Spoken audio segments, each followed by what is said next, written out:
So this table 45, table means we're around tables, and 45 means we have 45 minutes. It's a really creative name. You can see I've spent a lot of time praying about that whenever they're coming up with that one. But we're glad you're here. We're in the series called The Armor of God, which you should see on your table. And everyone should have access. This is a paper we're going to reference pretty soon. So if that's near you, that would be awesome to look at. If you remember, we've been going through the armor. A couple weeks ago, we did an intro to this whole book. Then we talked about the first piece of armor, which was remember that one? The belt of what? Truth. Belt of truth. Then we had a breastplate of righteousness. And then this week, we are getting into your feet being fit with the readiness of the gospel of peace. So before I begin, I want to talk to you really quickly about Alexander the Great and Julius Caesar. What do they have in common? They were rulers, okay, yep. What else? You guys are like, that was history class a long time ago. Generically, what do they have in common? They were rulers. Were they successful? Yeah, that's why we know them, right? We don't ever study the people who are defeated. They were, good morning, come on in. There's a table right up front for you. See, you guys are selfish. You make this poor couple come in and sit. Yeah, they could, yeah. So both of them were basically, they're military legends, right? They had massive military success. And you could credit a lot of their success to, like, maybe it was brilliant strategy that they had, or they both were known to be like this ruthless discipline, or maybe at the time the advanced weaponry that they had, or even maybe the loyalty of their armies. There's lots of ways you could kind of credit. But one of the things that no one talks about, and this is a major factor of why those two were so, their armies were so prolific and so successful, was because of their feet. Did you ever hear that in history class? Yeah, you wouldn't hear about that. It's something we don't talk about, but they had, for their time, they had elite footwear. Why would that matter? Yeah. I mean, they walk everywhere. Yeah, they walk everywhere. Have you ever walked barefoot lately? Do you do it a lot? In your house? All right, your house is one thing, but have you ever walked outside barefoot lately? Yeah. You do? It hurts. Yeah, it's rough. It's rough. Do you ever walk a great distance with a new pair of shoes? How's that feel? It's terrible, right? And this is with our modern technology. Like, we have all the modern conveniences you could absolutely have, and it still hurts our feet, right? Well, back then, they didn't have what we have. They wore these sandals. If you have your paper there, you can kind of get a picture. This is a little image or a recreation of maybe a Roman soldier's foot or a boot. But back then, these two armies, they had crafted sandals or boots that had thick leather. There was a ventilation system that ran through it, which was helpful because it not only cooled their feet, but it allowed things like fungus not to grow, which was helpful because if you get a fungus on your foot, that's not good. And then it had these things called these hobnob studded soles. That's what you'll see the picture of, hobnob.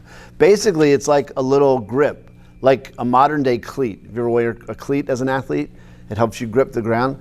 Well, those two armies, because they had elite footwear, they were able to keep their footing. They were able to travel great distances. They were able to conquer a whole lot more than they could have conquered simply because of the footwear. Because in battle, if you slip, you die, right? I mean, that's how it is. If you lose your footing in your battle, you basically lose everything, and that's how important this was. So while everyone else in armies are talking about swords and spears, these commanders thought we need to make sure we have the footwear that's necessary for our men to do it. And this is exactly the imagery that the Apostle Paul is tapping into when he says in the passage there, it's in red, "Stand firm then, and with your feet fitted with the readiness that comes from the gospel of peace." So it's funny because we might overlook the feet, right? Like if we were talking about this armor of God, The sword makes sense, the shield makes sense, the helmet makes sense. But the feet would be like, well, I mean, it's just your feet, not a big deal. But Paul understood, as the army soldiers or the commanders understood, that the feet were pretty important. So when Paul says he's adding to the armor of God, that your feet need to be fitted with the readiness that comes from the gospel of peace. So basically what he's saying is physical battles, you don't win barefoot. Spiritual battles, you don't win barefoot. If you're going to fight spiritually or you're going to defend yourself spiritually, then you have to have proper clothing. There's three things in this verse, verse 15. It's in red there. Help me out here. There's three things that Paul says that we need concerning footwear. What is it? First thing is what? Fitted feet. Fitted feet. Did you ever wear a shoe that didn't fit? Like it was too big or too small? Can't do much with it. It's got to be just right. That's why we have these sizes, 10 and a half, 11 and a half. Like we never get a half size above it because we need it to be fitted, right? So Paul said we need fitted footwear.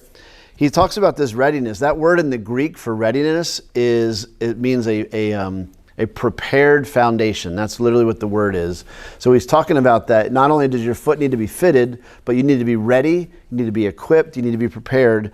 And then the last thing he mentions in that verse is what? It comes from the gospel of peace. Isn't peace an odd word to put when you're talking about armor? I mean, we're getting geared up for battle, right? And Paul's mentioning peace. Are we talking about fighting, though? Is this verse about fighting?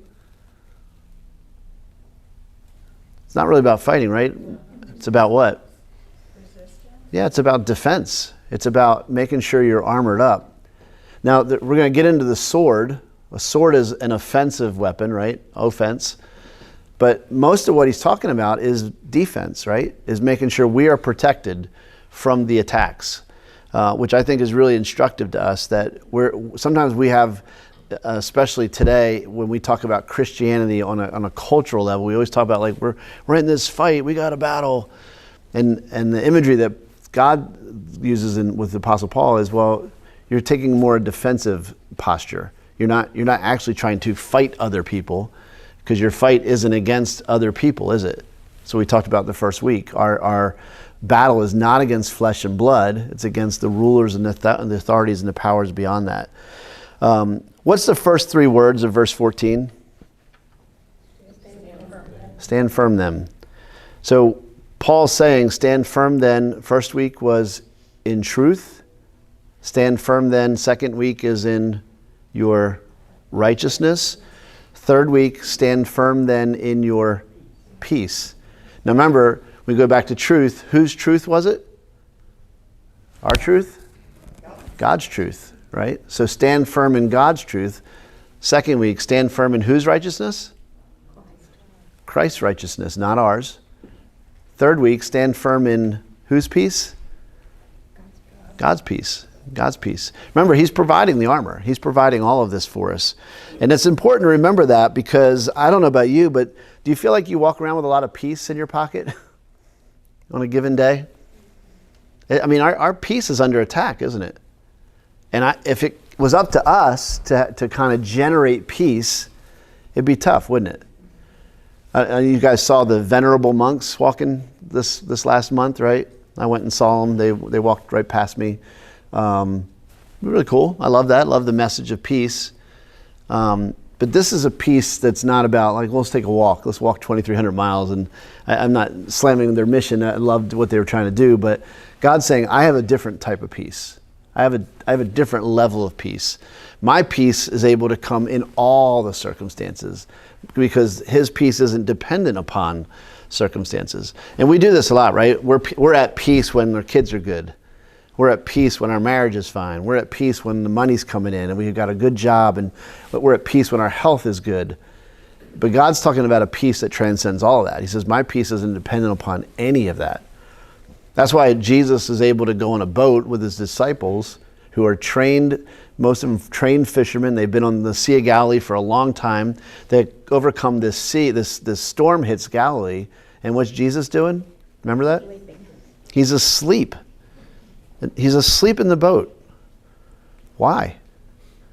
because his peace isn't tied to the circumstances. He's able to sleep soundly because his peace is tied to a different place. The Bible says a lot about peace, over 250 times in the Old Testament, over 90 times in the New Testament, and it doesn't reference it in the concept of like it's calm or it's quiet or it's peaceful. Not like that. The peace that the Bible talks about is this. It's like the concept is there's a wholeness. You're in a right relationship. Your relationship with God is at peace, and because that's at peace, you're able to be at peace with everybody else. Okay, that's the concept. So when Paul's saying, do we live in a world that struggles with truth? We do. Put on the belt of truth. Do we live in a world that struggles with righteousness? Yeah. Put on the breastplate of righteousness. Do we live in a world that struggles with peace? Yeah. Then Paul says, get your armored boots ready because you're going to carry in God's peace. So let me ask you this. We have our feet fitted with the readiness that comes from the gospel of peace. That's the armor. And we have to go into environments that are not peaceful. Do you have to look very far to find a not peaceful environment in your world? Pretty much everywhere, right? So the question I want to ask then is, are we supposed to keep the peace or make the peace? If I'm cheating, it says I would go with make. You go and make? Okay. You're cheating. Okay, yeah. Yeah. So here's what I want you to do. In your tables, you guys can join up, but in your tables, I want you to talk about two things.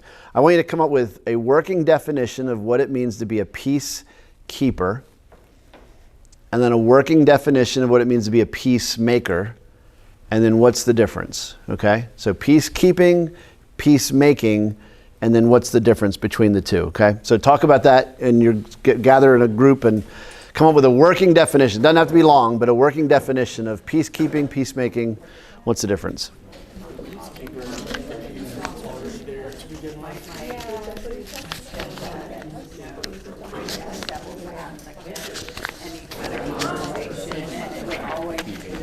Peacekeeping is like status quo. Right? Peacemaking is. All right, don't look at that yet.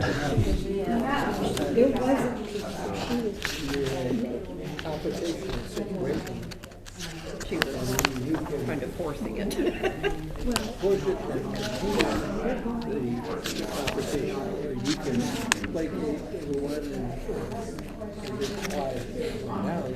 Kind of confuses people. Yeah. Because you're just not continuing to see competition. Yeah, I would say that's I would say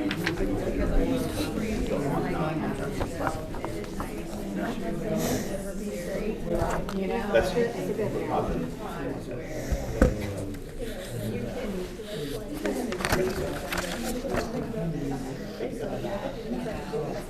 All right, we got a good working definition yet? We feel pretty good about it? What do you think? You wait now? What did you come up with? What's a good working definition for a peacekeeper? What'd you guys? Huh? Keep your mouth shut? All right. what popped in my head was like suppressing. Suppressing, okay. So it's, yeah, kind of the same. It's not really speaking your truth. It's more of like, that'll keep the peace. Does that work? Does it keep the peace? For the moment, yeah, for the moment, okay. It can build up, yeah. You get the resentment Yeah, toward the person. okay. The situation. So keeping the peace is kind of suppressing it, keeping it quiet. You guys have anything different? Anything? Maintaining status quo. Status quo, okay. That's good, yeah. Maintaining it, yeah. Yeah, Christ's time, the Roman authorities and the Pharisees would be more the peacekeepers. okay. Would be the peacemakers. Okay, yeah. I thought it was that Christ, when he came, he was not a peacekeeper. Yeah, yeah, that's good because we're going to get into that. So I'm glad you're ahead of me.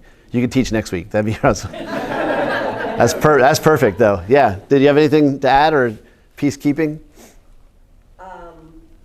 Parents, I think, are peacemakers. Peacemakers. Okay. Yeah, they have those. Yeah. Peacemakers bring people together, compromise, negotiate. Okay, that's good. All right, so we're just doing peacekeepers now. So you're saying that's peacemaker. Oh, all right, we'll get that. Sorry. So you're saying parents could be both. They could be peacekeeping and peacekeeping. Okay, I can see that. Law enforcement, military, peacekeepers. Peacekeepers. Part of their oath. Okay, yeah. All right, how about peacemaking? What's a working definition of peacemaking? If peacekeeping is kind of keeping it quiet, suppressing, status quo. What's peacemaking? What is that definition? Intervening into conflict. You enter into conflict. Okay. All right. Good. I think forgiveness is a big part Okay. of peacemaking and Yeah. letting go of old wounds and Yep. being able to forgive and come together with somebody maybe who Yeah. you haven't had peace with. That's good. Yeah. How about you guys? Yeah. We kind of talked about like giving up something or making a concession, but then you guys said forgiveness, and I feel like that's the word. That's the word. Yeah. Okay. Good. Yeah. Like there's a concession you have to make. That's awesome. Okay. Good. How about you guys? Peacemaking? Resolutions. Okay. Yeah. It's very different than suppressing, right? The peacekeeping side of it. So that's good. Anything new over there? I had brought up the parable about the woman was being accused of being unfaithful. Yep. And Jesus said, he who is without sin can cast the first stone. Yeah. Well, I'm glad you brought that one up too. That's awesome. That's great. So on your table, there's a sheet that's turned over. If you turn those over, yeah, that's it. That's it, Cody. Yep. Spread those out. But let's talk about it real quick between.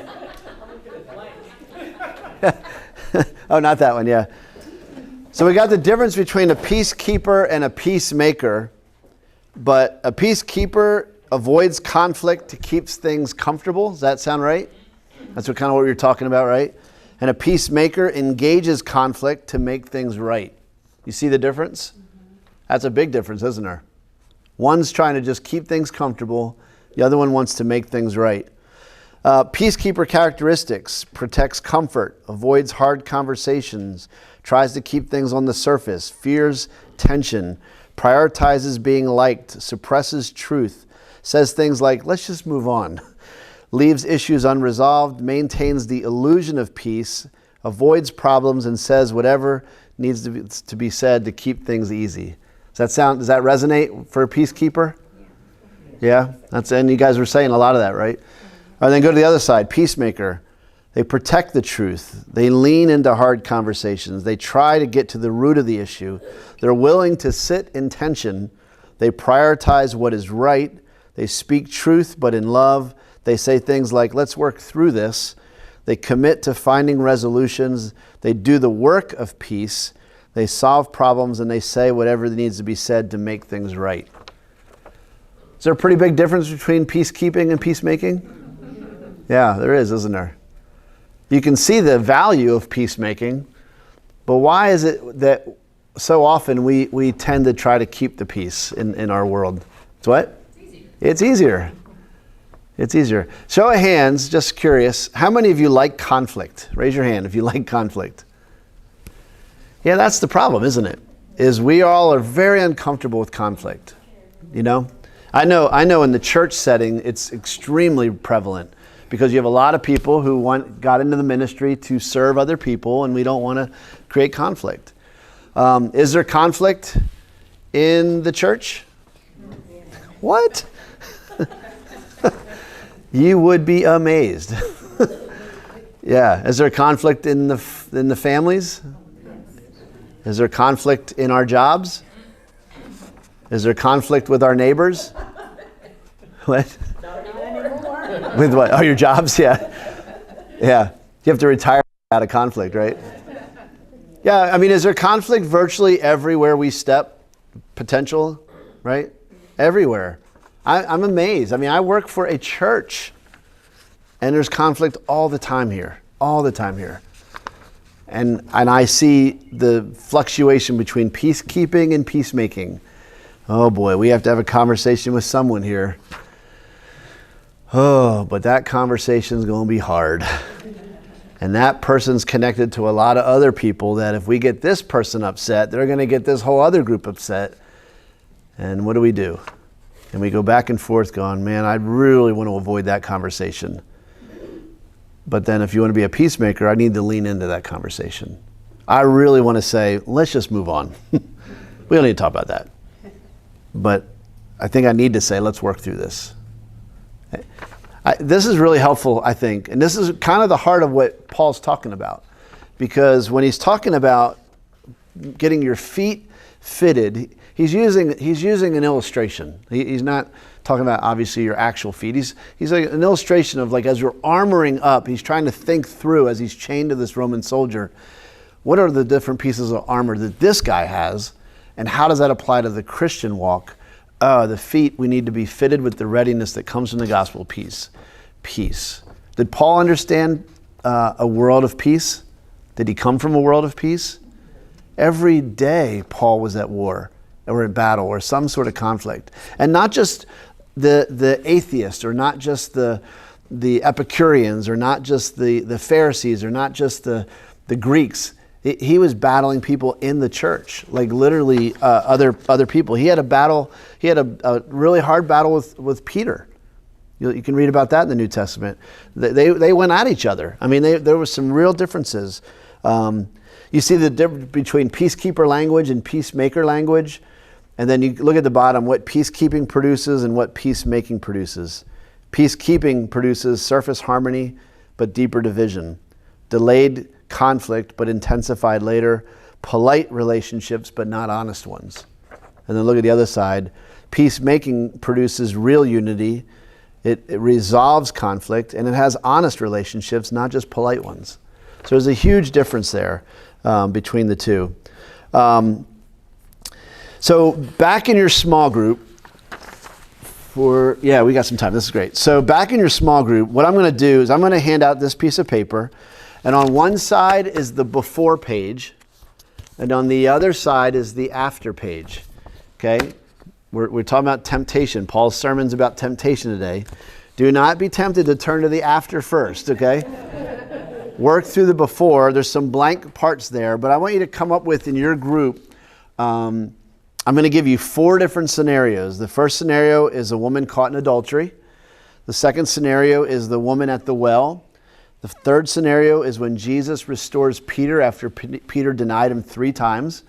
And the fourth one is that Paul has a conflict with 2 women in the church. Okay, there's 2 women in the church causing problems, and Paul has to deal with it. Those are the 4 scenarios. So, so I'm going to, maybe I'll give you, do you want to choose your own, or should I give it to you?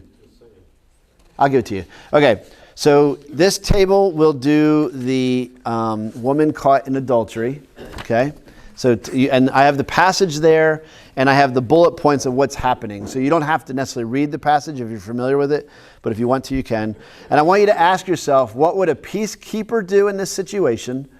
And then what does the peacemaker end up doing in the story? Okay, there's a peacemaker in every story. All right, how we doing? We almost done our section? Yeah? Yeah, you dying to turn it over and see? Yeah. Yeah, all right, you guys can turn over the page from wherever you are to go to the after. Good job for following instructions. So tell me, I guess in each group real quick, tell me about what would a peace, on what you came up with, what does a peacemaker do in your scenario with the woman caught in adultery? The keeper staying quiet, I guess, or like not. All right, hang on, guys. Just so we can hear. Go ahead. The keeper would not speak out, stay quiet, and avoid. So Jesus would have avoided this whole scenario of like, oh boy, this is sticky. Yeah. Can you imagine? All right. And then what does he end up doing in that passage? He doesn't tell them not to do it. Yeah. He says, go ahead and do it if you meet these qualifications. Yeah. If you're without sin, go ahead. Okay. Yeah, so this scenario, you guys know the story of Jesus with the woman caught in adultery, right? It's a whole trap. We know the whole thing's a trap because we know it. Why? Because where's the guy, right? They're only bringing the woman forward. They're not bringing the man. So this has nothing to do about like legitimate claim. This is a trap. But notice that Jesus steps into the tension, and he does it publicly. He slows the moment down. He confronts hypocrisy, because that's what's really going on. He protects the vulnerable. He speaks truth, and he restores dignity without excusing sin. So you can see he does a lot there in that really brief passage about being a peacemaker. All right, who had the Samaritan at the well? Was that you guys? Okay, tell me about that one. What did you find a peacekeeper would do? We thought he would just let her come up. He would step to the side, let her get her water. Yeah. And Not engage her? conversation. Yeah. And Would- have her get him water. Would that have been easy to do? Yeah, pretty easy, right? Yeah. And socially, would that have been easy to do? Yeah. Do you guys ever feel like that socially? You're in a scenario where something happens and that maybe like you hear a joke that shouldn't have been told and you're standing there and everyone's laughing and you're like, that was not appropriate. Did you ever have that? Yeah. I've had that, and I've listened to the joke and I've said nothing. And sometimes I was stunned, like, I can't even believe I heard what you just said. But I wasn't thinking fast enough to, like, how do I respond to that? So in some of these scenarios, peacekeeping is the easiest thing to do. You know what? Let's just let that one go. I'm not going to address it. But, huh? The way of the world today. It's the way of the world. What you do, because I think you're afraid of what's going to happen after. You do. You have to think about it. I have to think about it. Look, y'all, this applies to me. Like, I'm a pastor, right? And I have opinions about things. And I have already expressed some of those opinions on my personal social media account. And I have people coming back at me. Pastors shouldn't say these things. And I'm not saying like bad things. I'm talking about like maybe when I get into a political moment, like I feel like I should be able to address as a pastor. Well, you can't talk about that. And it shuts me down for a minute. I'm going, well, maybe I can't. Maybe I shouldn't, you know? So this whole verse, though, remember what Paul's talking about. Let's keep the context. As he's saying that your feet should be fitted with the readiness, being prepared, equipped, to bring peace into conflict, right? So if I'm hearing you right, conflict is everywhere. We have to be prepared in all the settings to say, all right, I got my shoes on, let's go. And that doesn't mean you can see how Jesus does it. He doesn't in these settings, he's not overturning the tables. He's showing us peacemaking in a way that makes sense. What did you guys have? What was your? Jesus restores Peter. Restores Peter, okay. And what would a peacekeeper have done in that scenario? I said, say it's okay, do better next time. Okay, yeah. Yeah, that's awkward, isn't it? I mean, Peter denied him 3 times, pretty hardcore, pretty publicly. And Jesus doesn't be like, here, you want some fish? We're going to let that one slide. You get a mulligan. No, he confronts it. He does peacemaking, and how does he do it? Do you remember?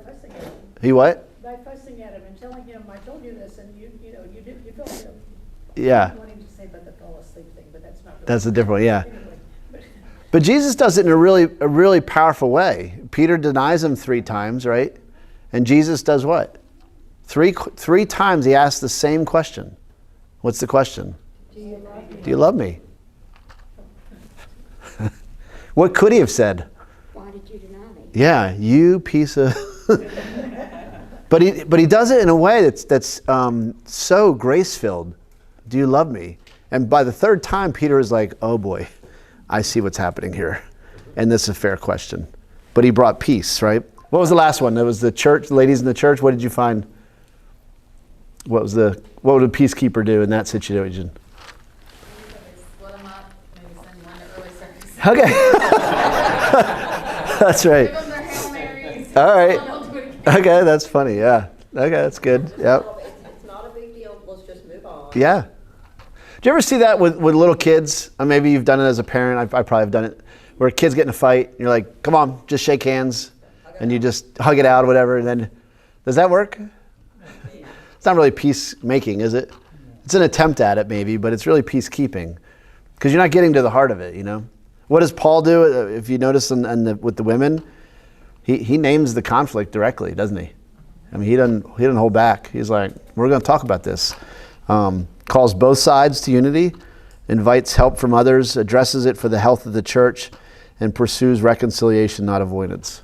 Have you ever had a fallout with someone and after you worked it out, you were stronger than you were before? You ever have a scenario like that? For women, you talk it out and then you're stronger than before. For men, we fight it out. We punch each other and we're like, hey, we're good. I just socked Mike Prosco in the nose and now I feel better. You know?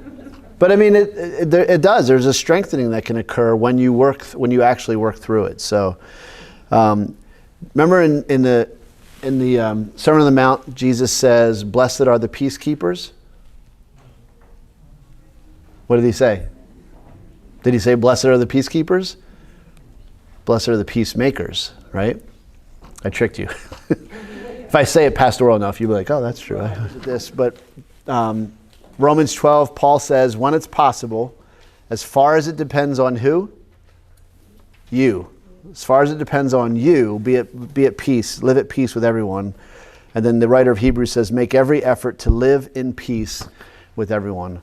Our goal is to be peacemakers. That's what we should be doing. Why? Because we're the ones who are in Christ. We're the ones who are supposed to be fitted with the readiness that comes with the gospel of peace. So we should be bringing peacemaking as much as we can into all these places of conflict. Is it easier to avoid it? 100%. But we already know what happens when you avoid it. There's bad fruit to that. Good fruit comes from peacemaking. And it doesn't always mean it'll work, but it does mean that we should try. Because oftentimes in this whole conversation about armor, there's justice that needs to occur. And we have to be the agents of justice in making things right as best that we can. So there's a monk, there's a Christian history, there's a monk, his name was Telemachus. And he was a monk, he lived in the 4th century in Rome. And he left Rome, and God said, go back to Rome. That's what he felt. God was calling him to go back to Rome. So he was in this monastery. So he goes back to Rome. He puts all his possessions in a sack, and he doesn't know why he's going to Rome, but he felt God was telling him to go to Rome. He gets to the city, and everyone's in the streets in Rome, and he's asking, what's all the excitement about? And they said, oh, the gladiators are fighting today in the Colosseum, right? So he goes into the Colosseum and he's watching these gladiators fight each other and everyone's cheering. It's filled to the stands. And he can't believe that 4 centuries after Christ has died that people are still killing each other. And he said, this isn't right. So he jumps out of the stands and he runs onto the field. It's like the first day, the first streaker that you had, right? He runs into the stadium. And he comes between the 2 gladiators and he says, in the name of Christ, stop. And the crowd is going nuts. They're like, hurt him, get rid of him. And so one of the gladiators takes the end of his sword and he kind of like strikes him and he falls down. So he gets up again and he gets between the 2 gladiators and he says, in the name of Christ, stop. And the crowd then goes crazy and they said, run him through, run him through. They wanted one of the gladiators to take the sword and run him through. So they were shouting, run him through, run him through. As he's saying, in the name of Christ, stop, one of the gladiators takes the sword and plunges it into this monk's stomach. And he falls to the ground, he's bleeding all over the place. And right before he died, he yells out again, in the name of Christ, stop. And when he died, a hush came over the crowd, and one man stood up from the crowd and left. And then another man stood up from the crowd and left. And soon that whole Colosseum emptied because one monk decided to be a peacemaker and said, this isn't right. And it cost him everything, right? But it was the last time that the fighting had occurred in the Colosseum. So powerful, isn't it? Does peacemaking cost us? Every time, which is why we don't do it. But I think God's calling us to pay the cost. What does it mean? What does peacemaking look like in your world and my world? We have to figure that out and do it. So